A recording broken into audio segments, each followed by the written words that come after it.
Iran and neighboring Oman say they are working to fully reopen the Strait of Hormuz as they continue talks on a permanent arrangement to get traffic flowing safely through the vital waterway. Let's bring in retired U.S. Marine Corps Colonel Mike Jernigan for more on this. Colonel, great to see you.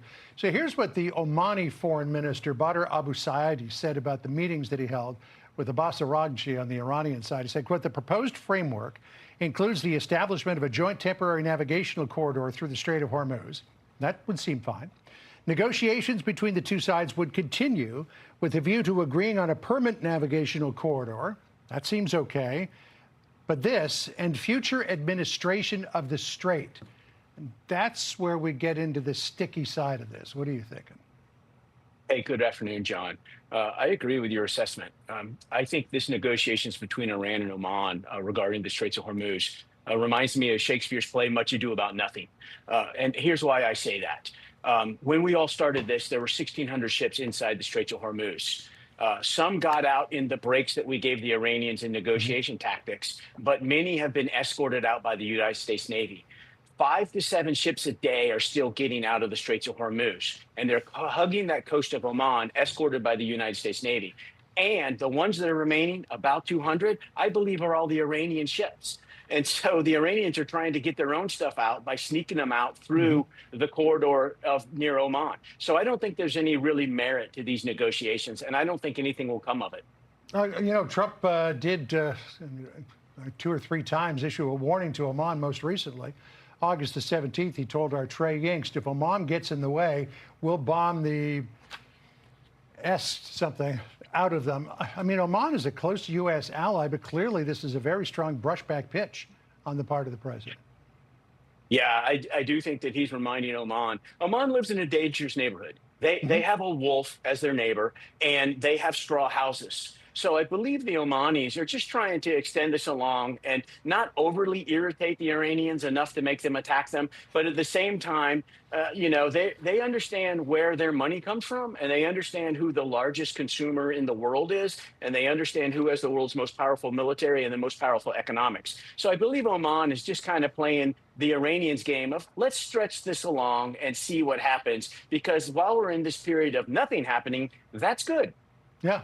Well, you know, as long as nobody's shooting anybody, though there are still reports of some ships being attacked. But back to your point about who controls the Strait of Hormuz and whose ships are getting through and whose aren't. President Trump put this out on Truth Social yesterday. He said, I've just been informed by the U.S. Navy that all mines have been removed and or detonated from within the international waters of the Strait of Hormuz.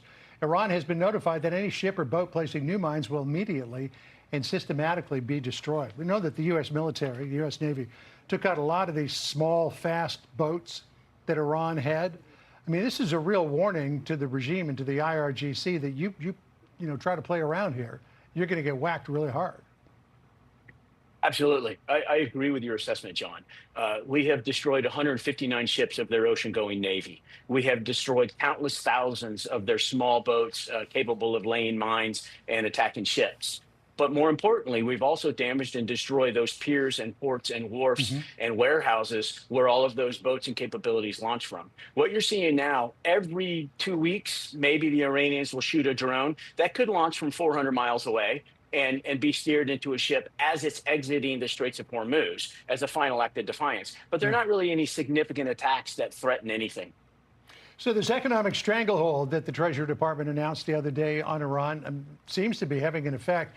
Got pictures of long, long gas lines in Tehran. You've got a country that is just, you know, literally floating in oil, and you got people lining up for gas.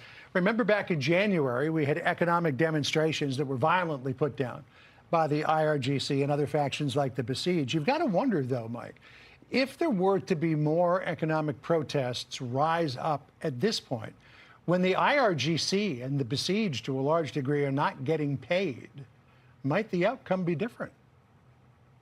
Yeah, I think that's what we're all kind of watching, both inside Iran and outside Iran, of kind of seeing what this next happens. The sanctions that the Treasury Department announced on Monday are really significant.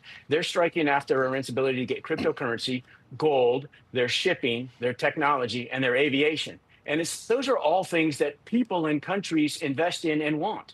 But John, I'm reminded of the Rolling Stones in 1969 when they said you can't always get what you want. And Iran right now is getting a whole lot of what they don't want. Yeah, well, nobody brought it upon them but themselves. Mike Jernigan, thanks for being with us. Appreciate it. Good to see you, John. All right, Jackie. Be sure to like and subscribe for all the Fox News latest on YouTube and catch full shows streaming now on Fox One.